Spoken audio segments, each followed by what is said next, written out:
Today we cover chapter 4, and chapter 4 has to do with the what I call the Judeo-Christian Islamic law, or the Sharia. As you know, there's been a lot of talk and media coverage and states concerned about the Sharia. Actually, what we want to focus on here is the meaning of the Judeo-Christian Islamic law, or the Sharia, and then focus more on its contribution to riba-free banks. In doing this, we hope that first we can throw some light on how the law is developed. Not much different from the way the Jewish law is developed, or the Talmud and Halakha, and also not much different from the canonical laws are developed in the Catholic Church. I am not aware of such institutions in other denominations in the Christian theology and also the Mormon Church. I have checked with the Mormon Church, and to my knowledge, most of their edicts and most of their canons come through revelation to the president, who actually disseminates them to his subjects. As to the evangelical movement, it is mostly populist and based on a church leader like Joel Osteen and others, who would have their own translation and meanings of different prophecies of the Bible, and they are more interested in prophecies. Who is the prophet? Certain way of life. Here in the Talmud, or the Halakha, which is the Jewish body of laws by which people live by, or the Catholic Church, or the Lutheran Church, actually. I had a meeting in Texas with some of the leaders of the Lutheran Church, and they actually shared with us their edicts and so on.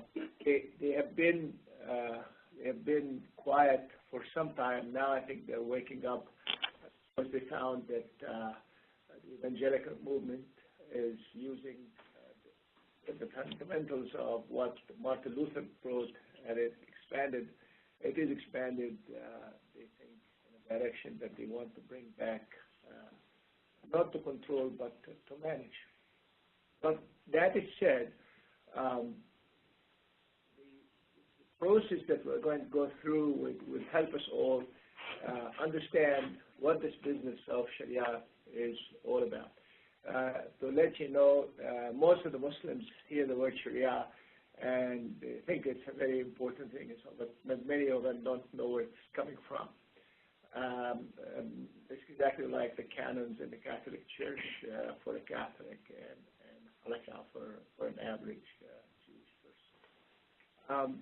The reason I included this chapter is that one of the important aspects in riba-free bank is the source of the edict that would allow this bank to operate according to the law.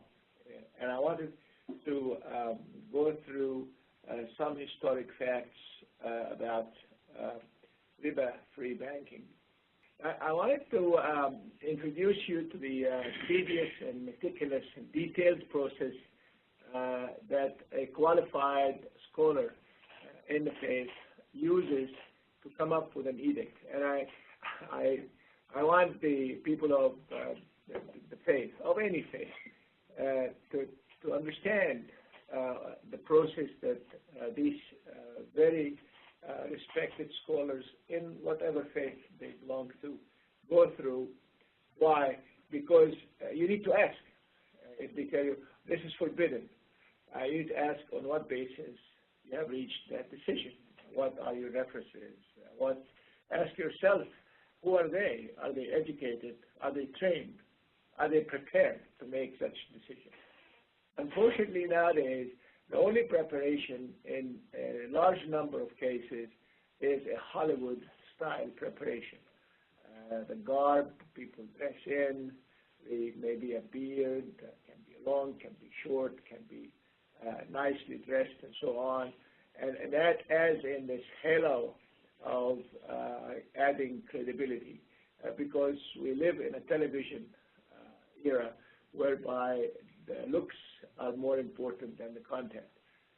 So I encourage you to, as students of this subject and people who are interested in knowing the truth, ask, where did you go to school and what did you study? And some people will be offended from my experience when you ask them this, but they shouldn't be offended because you want to know what kind of capabilities they have, and so on. And as we discussed before, the Sharia or the Islamic law, I really like to call it the Judeo-Christian Islamic law, because it is the product of the extension of what Moses taught and of what Prophet Jesus taught and what Prophet Muhammad taught, all together built in layers, one on top of the other.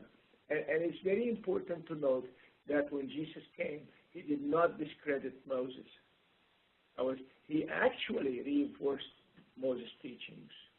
And when Muhammad came, he did not discredit Jesus, he did not discredit Moses, but on the contrary, he actually reinforced the teachings of Moses and Jesus and produced for the first time the canonical laws that actually are used in business today in different form or another.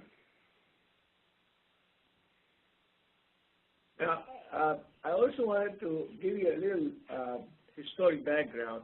As you know, the Europeans were very interested in importing spices from India. The reason for that was that spices preserve food, preserve meat, preserve goods, and so they increased the shelf life of these food products because they did not have refrigerators at the time. So they started their navigation routes into India, and while they're doing this, they had to go through the Middle East, and so the Middle East became very important, and India was important because India at the time was ruled by different sultans in different regions who happened to be Muslims. So the British, in particular, got interested into India and the route that navigated into India. Now the French, of course, because they were the two major powers at the time, were in their heels, and they were more interested in the Middle East. Napoleon, in particular, was very interested in the old pharaonic history and Egypt and the surrounding areas, and he took a personal interest in that. And when he went to Egypt, actually, he knew that the Al-Azhar University, which is like the Catholic Church headquarters in Rome, was in charge. So the well-known story was that he had the Al-Azhar garb, and he dressed up in it, went to the mosque, and he said that I am pronouncing myself as a Muslim. And as a matter of fact, his chief of staff, before he left, got married to the daughter of the Grand Sheikh or the Grand Priest of Al-Azhar at the time, and that's part of the history. But anyway, they came in and they developed, of course, the conduits, the channels to have a banking system that would help them buy and sell and transfer money. And that banking system was based on a completely new set of rules and regulations that were riba-based. Now, the local Muslim business community did not like that, and what they did, because of their weaknesses, both economic and, of course, we do not have much to talk about as far as development, as far as navigation, as far as sophistication. So what they did, they started shrinking. Same thing happened actually in China. Same thing happened in Southeast Asia. When the Europeans went there, they didn't know what was going on because they discovered they had been asleep for 400, 500, 600 years. So they just withdrew, and they did not do business with these banks. And most of them actually decided to do business between themselves. So they could not benefit from the expansive potential of growing capital, attracting capital, and so on and so forth.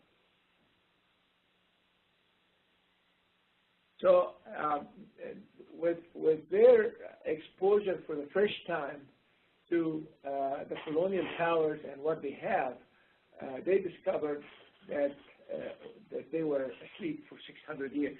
They said, oh my God, you know, and what they were treated with a shock of intimidation. They were really intimidated, and they didn't know what to do. They found that they have not caught up with the 20th century.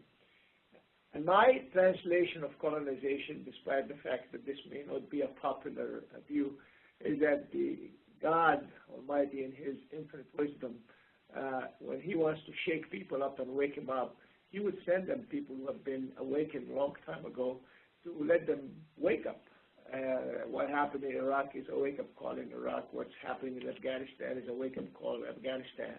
So people will stand up and say, oh my God, what's going on? We got to catch up with it. It can be brutal, unfortunately. It can be devastating, unfortunately. But, you know, things have to happen. But anyway, what happened has happened. And of course, there were a lot of voices of dissent because many of the religious leaders kept telling the Muslims in these areas that dealing in riba is prohibited. As a matter of fact, until today, in the banking industry, in the business that I'm in, at the Bank of Whittier, at La Riba, when they hear that there is a bank involved, they start raising an eyebrow. They have the sensitivity of getting into a bank. Rashida, there's a bank. Oh, I don't want to deal with a bank. So I wish we can change the name, but, you know, it's very difficult because, you know, it's tough in a society which is highly structured and regulated. But when the book was published, a dear friend of mine from the royal family of Kuwait, he bought the book, and I haven't had a contact with him for about 15 or 20 years. And here I am receiving an email from him saying, I read your book, and it's amazing. And he took it upon himself to translate it in Arabic and publish it in a newspaper there. But his point was that, you know, this riba-free banking movement has unlocked billions of dollars of the average citizens who refused to deal with the banks, and they kept their money in the pillow and the mattress. Now, one thing happened before the oil price jumped was an Egyptian engineer who went to Germany to study engineering and got married to a German wife who is actually a friend of mine. His name is Dr. Ahmed Al-Najjar. And Ahmed Al-Najjar actually came back to his city where he came from in the Delta, and he found that poor Egyptian farmers don't have money to buy seeds, don't have money to buy small little pumps and so on. And he was very impressed by the model. You know, Germany has a huge cooperative movement whereby people in a small agricultural city would make a cooperative in which they put in their savings, and then they take the money to finance different needs of the site. And he started the first ever RF bank in modern history, in the 20th century. And that actually grew up to be a significant movement. With the oil price jump in 1973, there was a huge concern about the absorptive capacity of the oil-producing countries. By absorptive capacity, it was meant that the economies of Saudi Arabia and Kuwait and Dubai and Emirates were not sophisticated enough to handle all of this money. So what to do with this money? So Ahmed Al-Najjar got together to advise King Faisal of Saudi Arabia to start a riba-free banking movement, and that was the beginning of the banking movement that is based on the Judeo-Christian Islamic law. So, but then came a big problem. Well, we talk about Islamic banks, but how do we do Islamic banks? What should be the rules? What should be the regulations, what is the definition of riba, and so on. They relied on two major sources. One source was in Egypt, and one source was in Pakistan. In Pakistan, there was a very well-known reformist movement leader. His name was Abu al-A'la al-Maududi, and M-A-U-D-U-D-I, Maududi. And Abu al-A'la al-Maududi actually wrote about this casually as part of his huge master plan for reforming the Muslim countries and trying to make them wake up and join the rest of the world. And he wrote about Islamic banking and Islamic finance, and he said that riba is prohibited, and the meaning of a riba-free transaction is participation in profit and loss. And that word has been sticking until today in the minds of many of the people in actually both the Arabic-speaking countries and the Urdu and Hindi-speaking countries, because it has reduced the whole concept into two words: participation and profit and loss. And Mike Abdelati can attest to that, and Maria and any of the participants. Anwar, do you participate in profit and loss? He asked you that, right? But the interesting thing is they only want to know about participation in the loss. They never talk to you about the participation in the profit, right? Because they want to make sure that if they lose, that somebody will take the loss away from them. And I'm sure they ask you the same question, Alex, when you talk to them on Ghada, right? So that thing was one of the aspects, actually, which is impeding the growth. And my projection in the future is that the new generations that is sitting around this table and in Pasadena and people that you deal with will slowly forget this big hang-up. The second part was Al-Azhar University, which was the only structured seminary in the Sunni school of thought. The other seminary that is highly structured is the Shia school of thought, both in Najaf, which is the original one. Najaf is in Iraq, which is the original one. And then the one that was developed afterwards to speak Persian is the one in Qum in Persia. So in Al-Azhar University, they wrote extensively on this business. Why? Because in the early 1900s, there was a movement to start an Egyptian bank because Barclays Bank came to Egypt to take care of the needs of the building of the Suez Canal.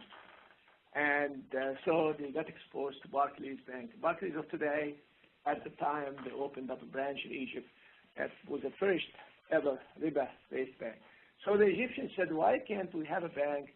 Then the scholars said that it is prohibited, and that was the beginning of a whole research movement in Al-Azhar on that subject. As a matter of fact, the most sophisticated work in that field comes from Al-Azhar. And as a matter of fact, the scholars that have led the movement in Malaysia came from Al-Azhar University. But there's nothing like that practiced in Egypt because they have been suppressed and nationalized by the Egyptian government, which is a military government, from 1954 until January 25th, 2011. And so so the scholars of Al-Azhar would graduate hundreds, literally hundreds of thousands. There is at least 40,000 Malaysian students studying at Al-Azhar University branches all over Egypt. When I go to Malaysia, you meet all of these Malaysians who actually speak to Egyptian dialects from different parts of Egypt, which is a very impressive thing to see. But they all ended up in Malaysia and developed what actually is branded the most sophisticated riba-free banking movement in the world in Malaysia, and then later on Indonesia and so on and so forth. But so I think enough of history, and I want you to read the book. So King Faisal started the Islamic Development Bank, and and then the rest is history. Yes.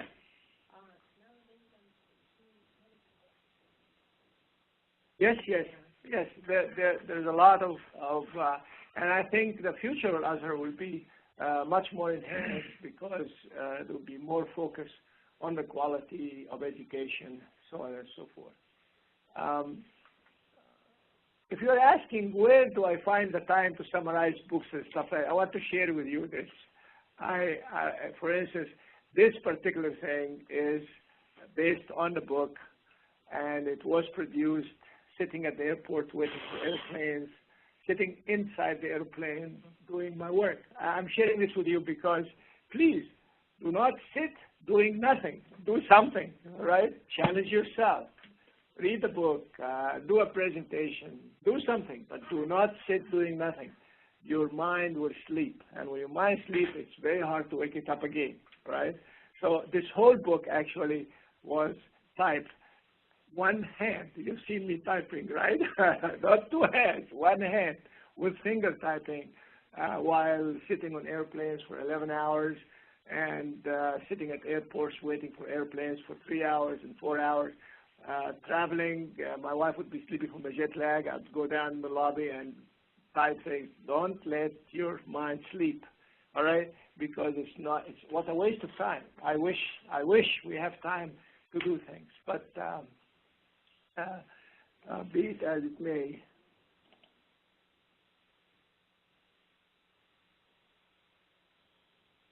So all that was known at the time of the beginning of the movement were two things.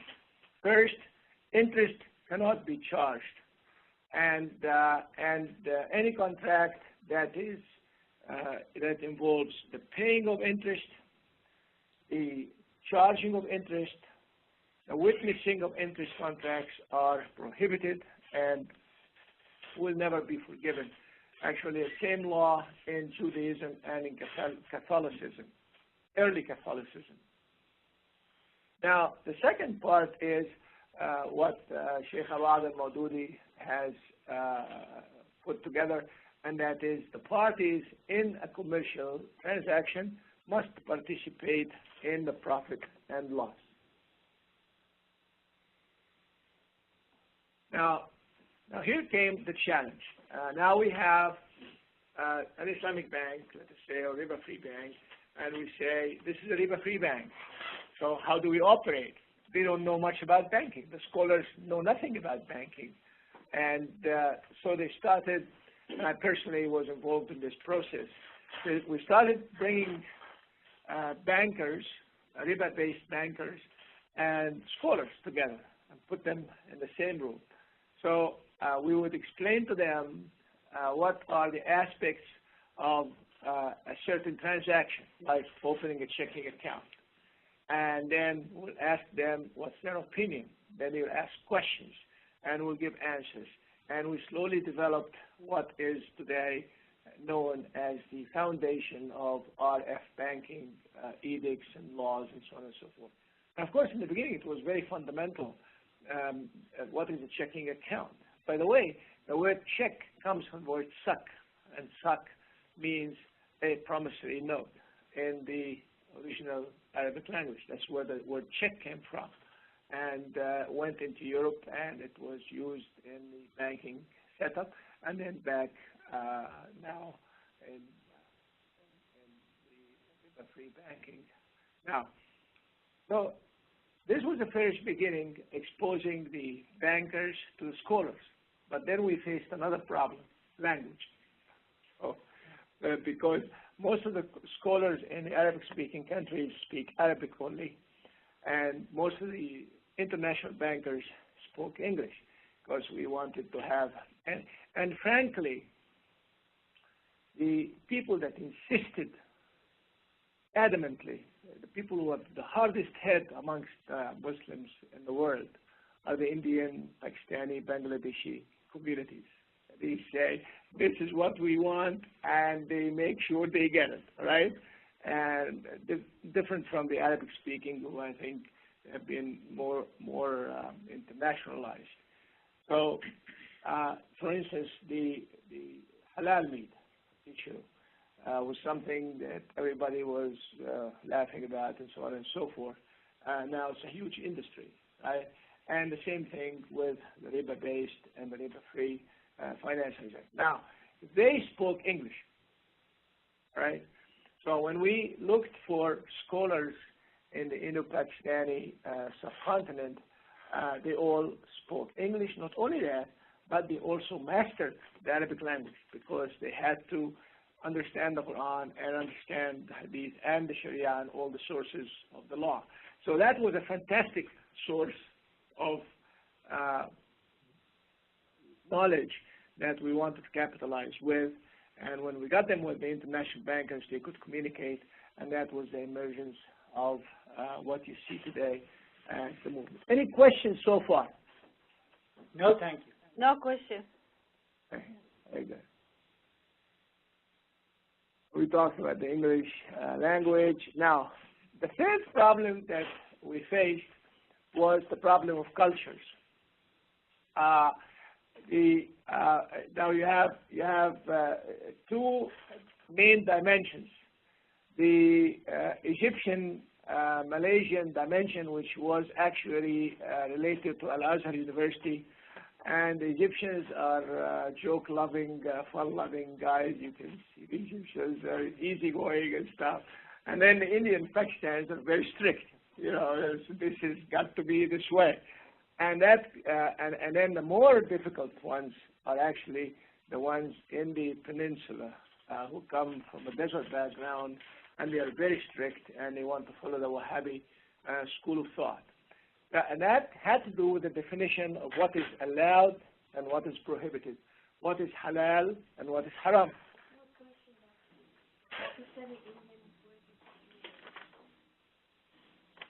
Oh, from their research, they started taking the work of Al-Azhar scholars and then measuring it against their sources and making it a little bit harder.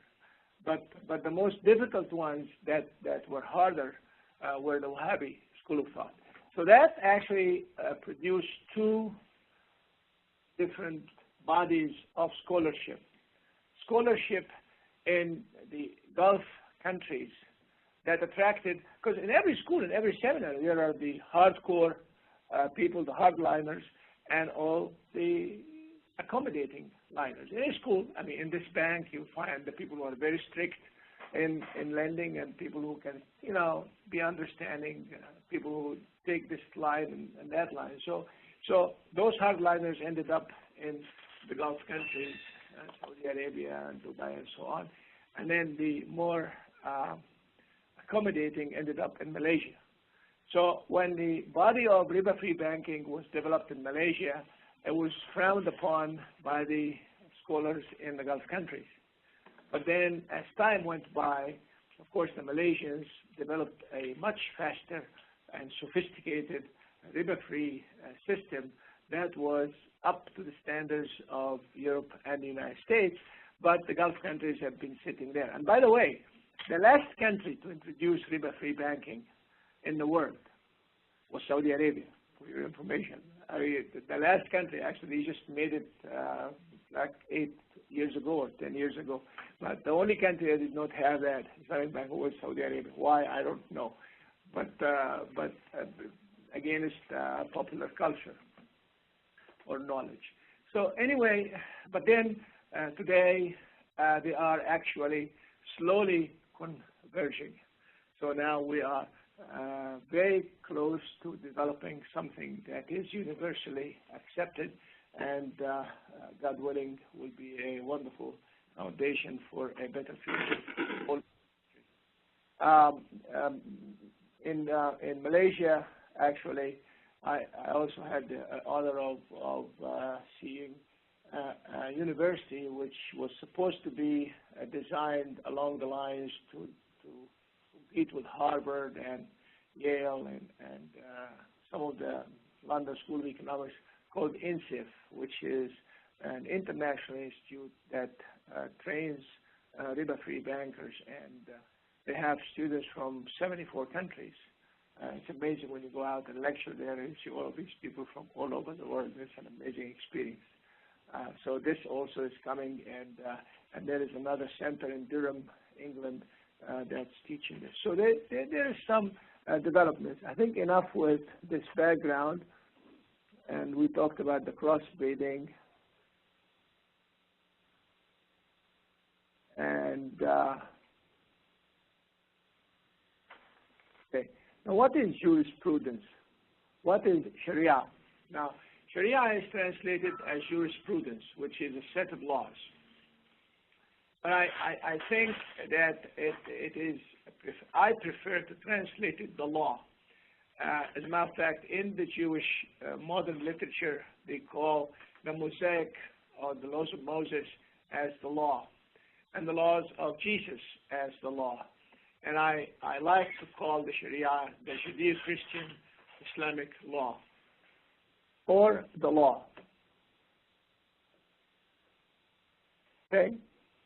Now, the word Sharia is derived from the Arabic root, which means shara, or introduced, or has taken a certain road, certain routes, all right, or enacted or prescribed.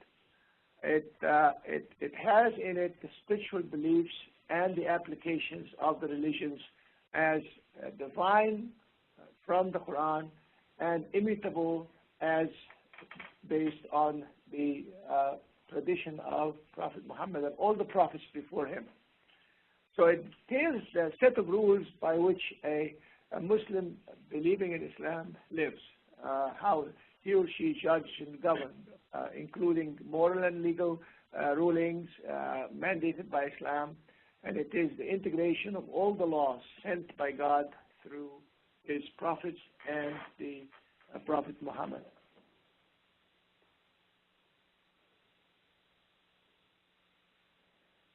So there are two sources of the Sharia, the Quran, and as a matter of fact, when you read the Quran, it really is, and I have, like I said, I've taken a course at Fuller Seminary on the Bible, and I have attended a lot of teachings of the Torah, and you will find that the Quran really and truly is an inculcation of these two sources for those who like to read the Quran.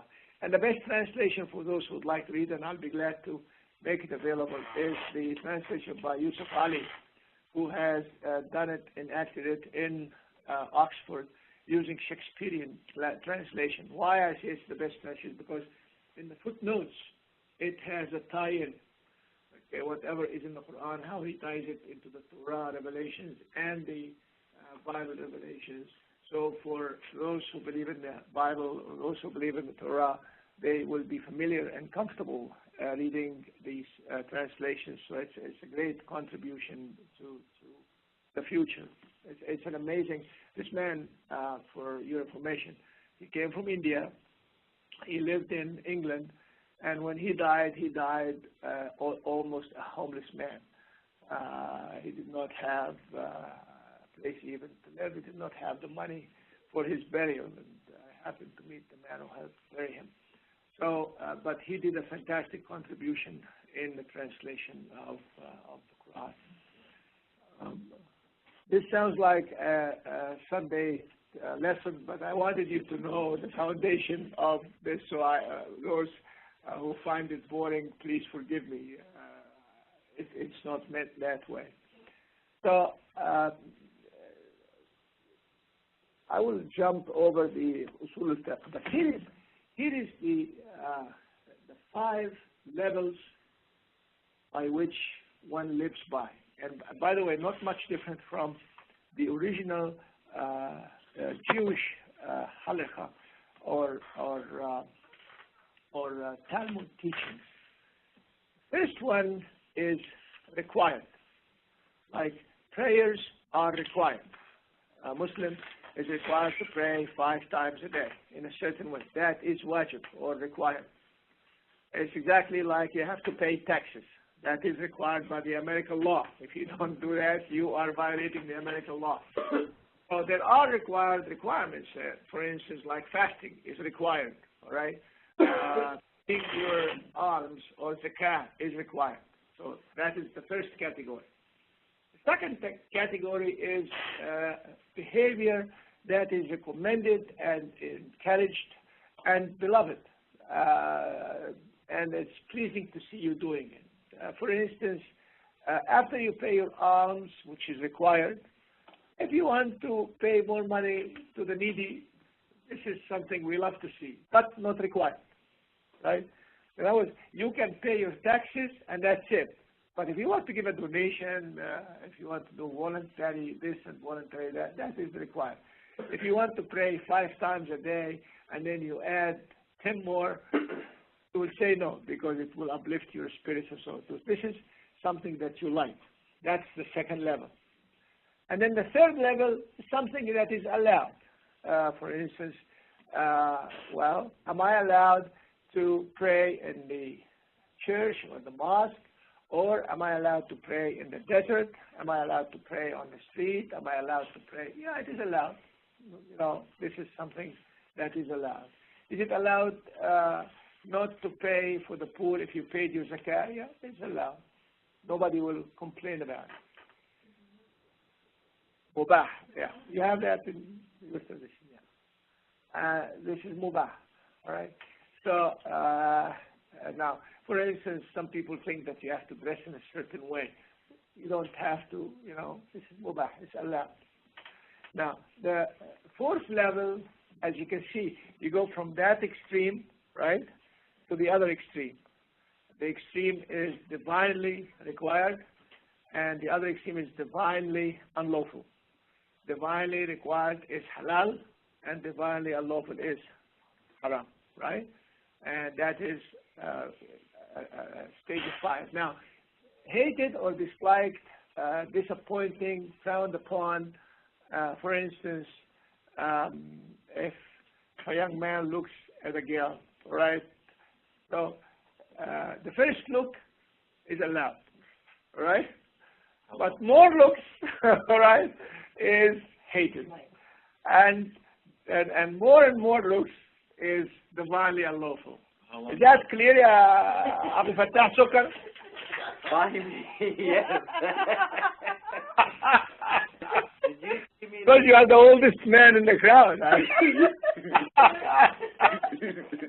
Sir, can we go over how many looks again? I don't know, Mike. I'm not going to talk about that to you. Don't want to embarrass you. All right? You see the concept? Do you see the concept, Daniel? So there are things which are lawful, like, for instance, drinking alcohol, intoxicants, unlawful, right? Drugs, anything that takes away the power, your power, to be a human being, which is the power of judgment, the power of thinking, the power of reasoning, the power of knowing, because we know God not through our bodies, we know God through our minds, right?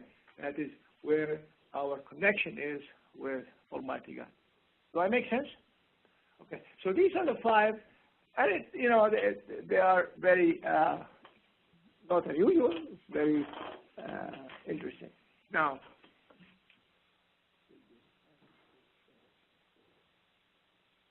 so the application of the Sharia, actually, they are not only limited to worship rules, like, for instance, this is the way you wash for the prayer, this is the way you pray, this is the way you marry.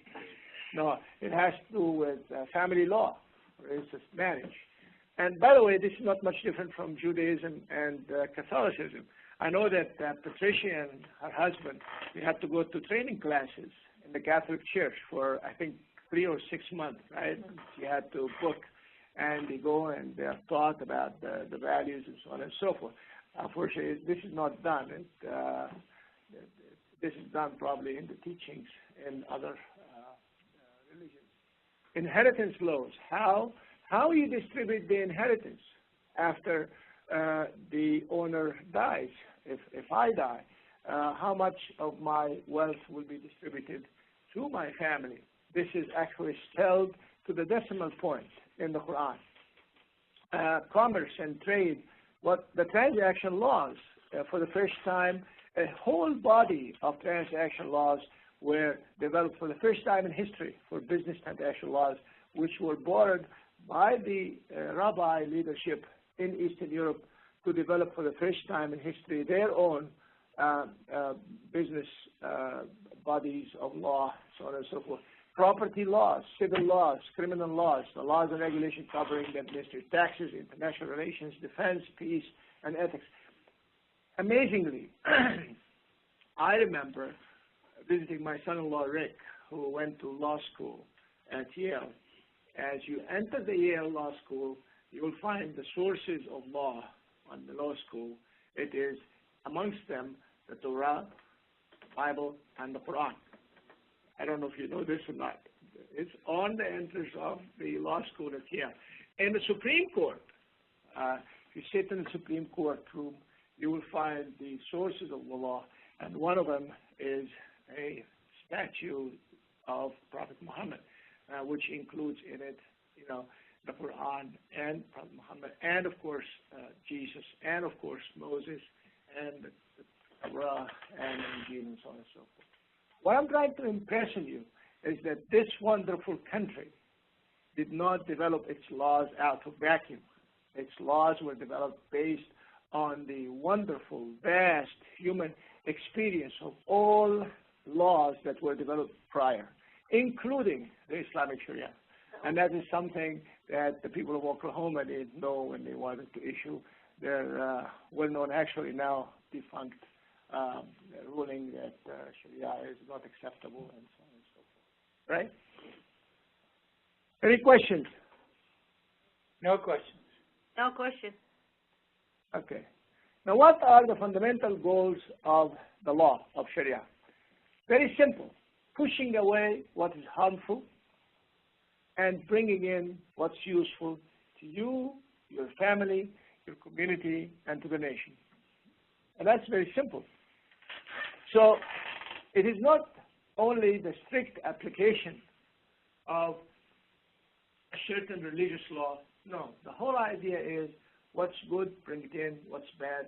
I'll give you an example. For instance, if a customer calls me and says, Dr. Yahya, I'd like to do RF banking, and I don't know what to do because I can buy this car at a 0% interest, and I know there's interest into it, but you people are charging me 5% implied return.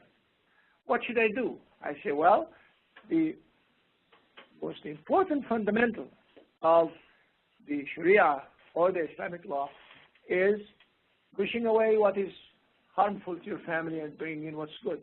So you cannot harm your family trying to apply the Sharia. So if it is good for you, just go ahead and take it.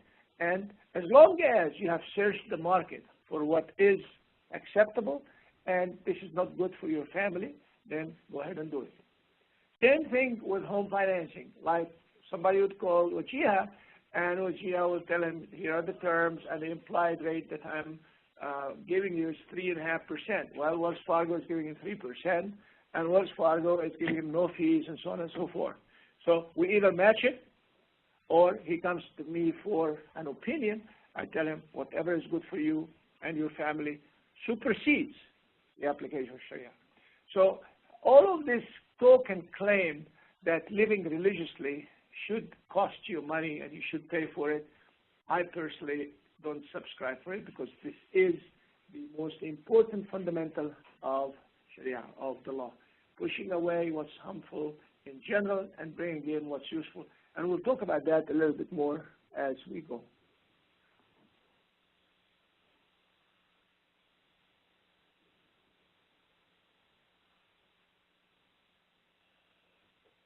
Now, the second rule in the Sharia is, if you cannot apply the Sharia fully, 100% in a Puritan way, that should not give you an excuse to abandon it.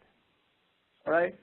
For instance, if you have to live in a house and there is no riba-free banks, no riba-free financial institutions, then it is allowed for you to go out and take a financing from a riba-based bank, right, until that facility becomes available, right? because living in a house can be a required necessity. You understand what I mean? For instance, if you are in the middle of a desert and you have no water, nothing, and the only available thing to quench your thirst is a bottle of wine, you can take a very small amount of it just to keep your life going until the alternative is available. And that brings in from the foundation, and that is pushing away what's harmful and bringing in what's good. So if you die, you will not be able to survive to improve the lives of your family members and those who live around you. Does it make sense? So if you cannot achieve perfection 100%, is not an excuse for you to abandon it. So you can apply 10%, 20%,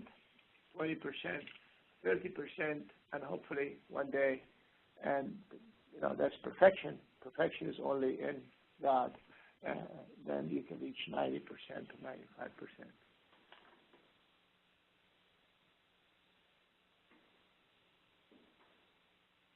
I'm going to skip the meaning of fiqh and so on. So now we want to translate what we talked about into how to apply the Sharia. Now, there are 5 categories. The first one is religion, or deen, or faith. That is the way of life. And then the second one is life. That is being alive. And the third one, that's family, including your offspring, children, grandchildren, relations of kin. And then intellect, that's knowledge, and then wealth. So we got 1, 2, 3, 4, 5 categories. And you can see wealth is at the bottom. So let us talk about it. Wealth can be used to upgrade intellect. And intellect can be used to teach your children, and your children who are educated can live a better life, and when they live a better life, they conduct a better faith. Understand what I mean? And these are the priorities. So your priority is not to accumulate wealth. The last priority you have is to accumulate wealth, because that wealth has to be used to improve intellect, going to school, the university, and so on, and family, and so on and so forth. Dr. Yahya, I have a question. Yes. Why would a way of life have a priority over life itself? Oh, like, why would because if you live as a slave, you are a dead person who has a beating heart.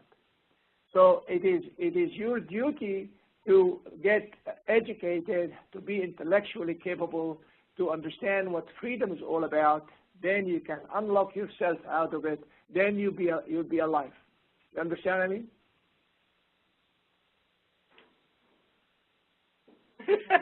No. That's philosophy. I apologize.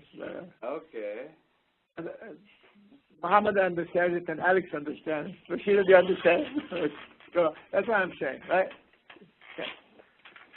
A way of life or religion, does that connote freedom then?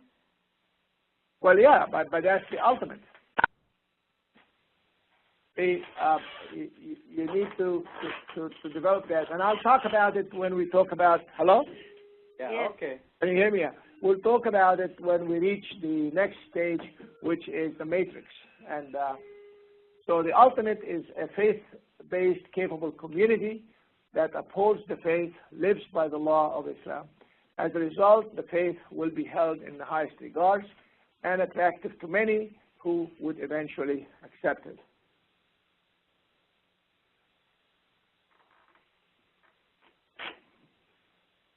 I'll give you examples of the Sharia. If you are in the desert, there is no water, and you want to wash for prayers, what do? So you apply the rules. What is the rule? We need to make sure that the faith is kept alive, which means that you have to pray to Almighty God. So if you don't have water to wash, then you use another technique, which is touching the sand and pretend as if there is water, and then connect with Almighty God, and so on.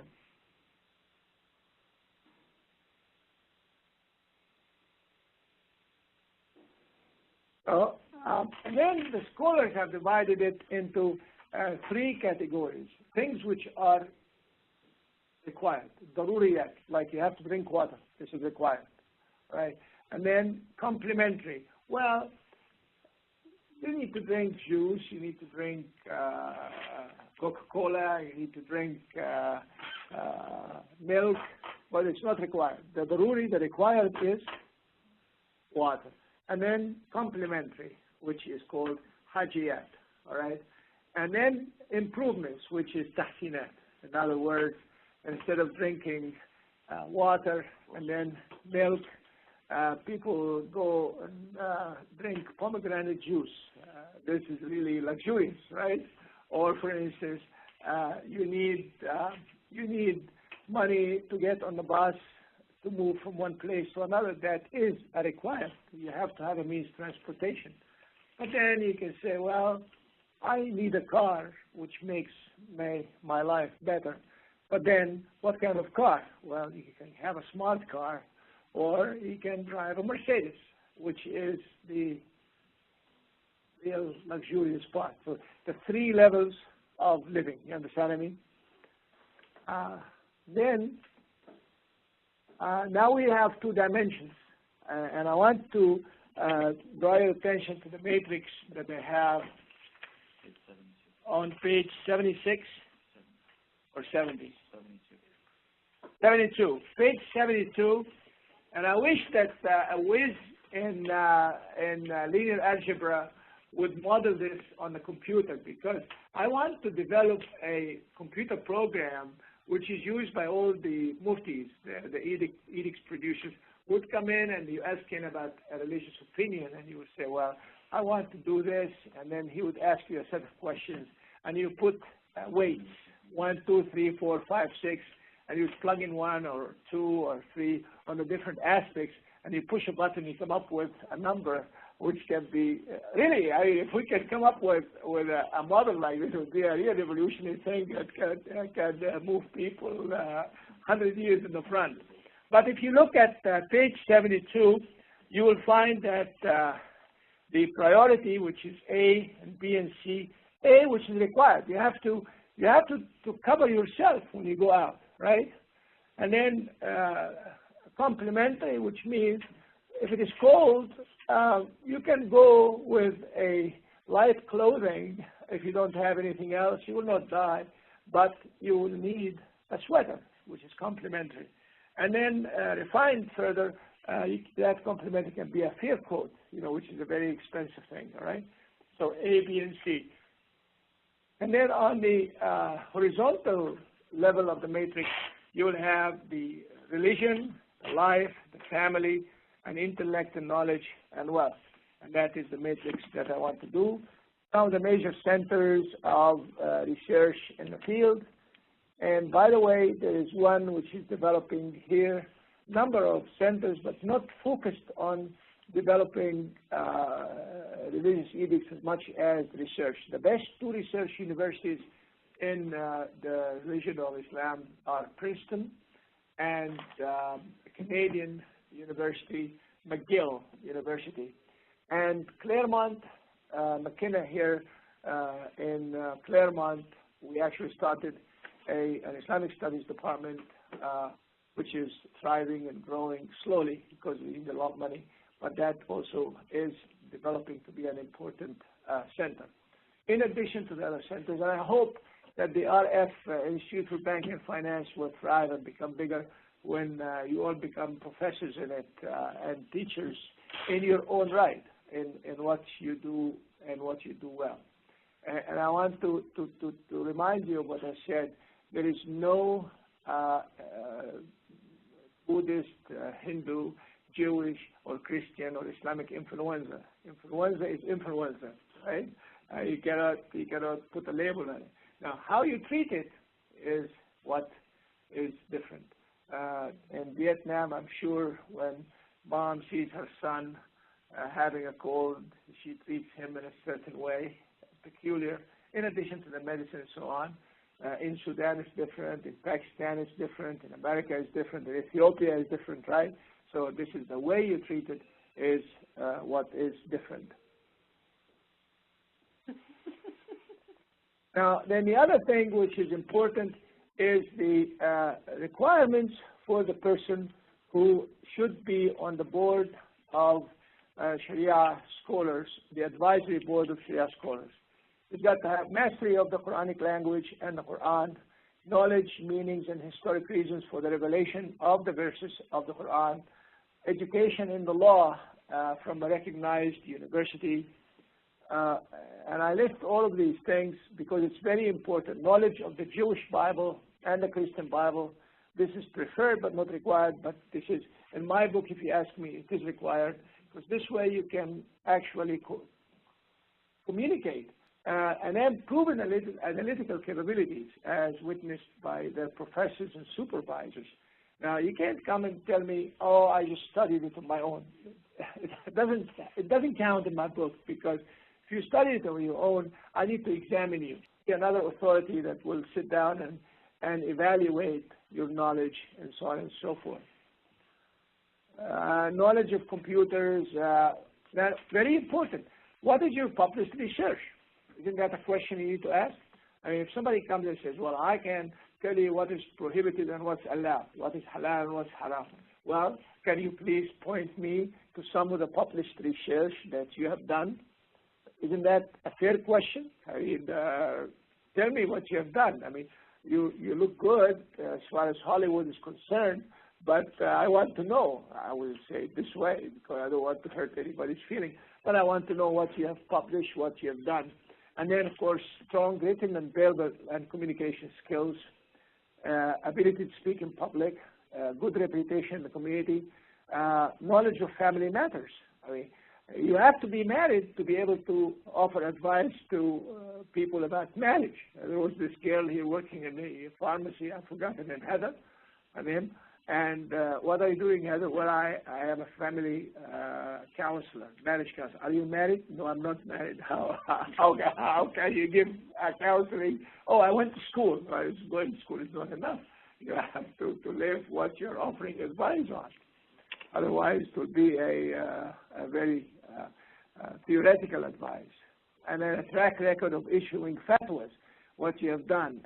I'm saying all this because in some countries nowadays, they graduate young men and women with the title Mufti.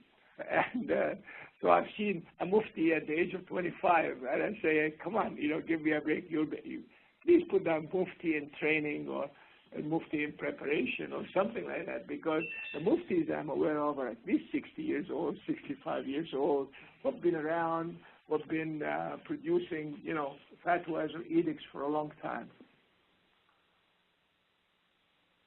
And so on. I will let you read the rest of it. Now, the question is, what is the role of the Sharia boards in an RF bank? They participate in hands-on training programs of the staff.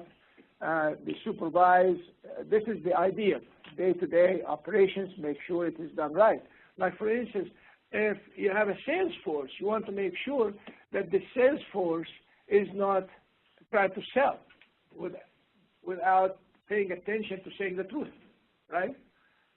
You call people and say, well, the rate is going to be 3%. And the fact of the matter is much more than that, because by the time you add costs, which is Regulation Z, all right?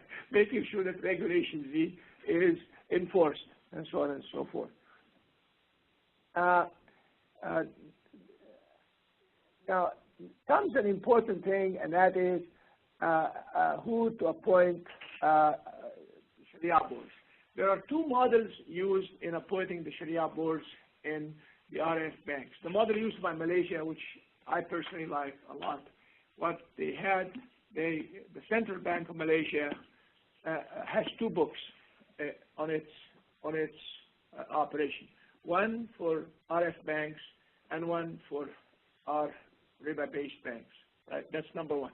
And the number two, they have a board of scholars that would decide on the different products and services and what are the parameters used to make them compliant, to make them RF compliant. And then each of the banks that are RF banks have a Sharia supervisor who would make sure that what the central bank says are compliant is done. I like this because, you know, it's like having an OCC, and they come to the bank, and what they do, they go to the compliance officer, in this case it's Alexandra, and they check their compliance to their claims. We are RF bank, right? All right. Now, here is a compliance officer. Show me if you are complying or not. That's the thing. And it's standardized, unified, universal, no problem. The other model, which is used by the rich oil-producing countries, every bank has got its own board, all right? So they have a board of 4 or 5, and frankly, they use the boards as a tool to market their products and services. Oh, on my board is X, Y, Z, so everybody will bring the money in. And most of the banks in these Gulf countries really and truly are owned by the rich and affluent of the community. So it really is a representation of the rich and affluent. It ended up that in the Gulf banks, in the Sharia boards, you find a scholar sitting on 70 banks' boards. Now, this fella makes $100,000 a year. So this is a windfall for a poor fellow who came from a village or something like that, but God, you know, through his knowledge, now he's making almost $7 million a year. Now he's never been on an airplane. Not only he's now on an airplane, but he's traveling first class. Not only been into good hotels, but he's sitting in Waldorf Astoria in New York when he comes. So there is a quantum shift in the lifestyle. Why? Because there was a shortage in the scholars. Still is. But a new generation is coming out. Now, but then there have been a lot of concerns voiced by Western central bankers because they said, well, for every bank, we have a board of directors, and that is the highest authority in the operation of the bank under the shareholders. But now you are creating another board, which you call the Sharia board. Now, who is going to report to who? Isn't that an issue? It's a big issue because to the regulators, it is a board of directors, right? To the regulators, a Sharia board really is not a banking expert board. It's a board which is more religious. That's the first problem. The second problem is something that we have here in the United States that we guard very religiously, and that is the separation of church and state. Now, how can you, in a civil organization like this, you'll have the imposition of religion into the process, and that is a concern they have. And that concern is still here in the United States, and that's why you don't find too many RF banks. In England and Europe, because they need the funds, they need the liquidity, and they are open, so fine, whatever you need to do. Here, I just want to give you an idea of the sizes, right? The size of all the Islamic banks in the world or RF banks in the world is almost $1 trillion. Lehman Brothers, which is a small little peanut of the whole investment banking industry in America, when it folded, you know how much it was? $680 million. So what you're talking, I mean, $680 billion. So what you're talking about a very small fraction of the, $680 million versus $1 billion in the size of the Islamic, I said trillion, which I'm wrong. $1 billion for the Islamic banks and $680 billion, which is almost $750 million. So it's a very small industry. The reason people are attracted is it has a lot of liquidity, over 50%, 60, 70 sometimes. Cash, they don't know what to do with, and that's why people want to reach to it. So my vision to resolve this is very simple. and that is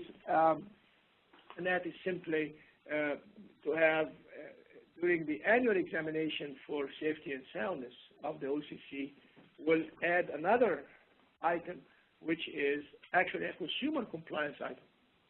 You claim that you are an RF bank to the public, right? Now, here is an examination for RF banking. I want to see what are the products and services, how you present the product service, how you calculate this and that. It's very simple. It's much simpler than it is presented in Europe. And the reason it is simpler is because we understand how the system works. So you know how to work within the system as compared to people who come from mainly the oil-producing countries who did not have a system, actually. I am told that safety and examination exam, safety and soundness exam is done within half a day. Just a person comes from the Treasury Department for half a day, sits down, have some coffee with the chairman, get some numbers, and go. That's essentially it. So they can change the laws if they want. They can change the rules if they want. But here, we represent the fruits of human toil and experience and hard work for years, not only of America, of Europe, of old societies, and so on and so forth.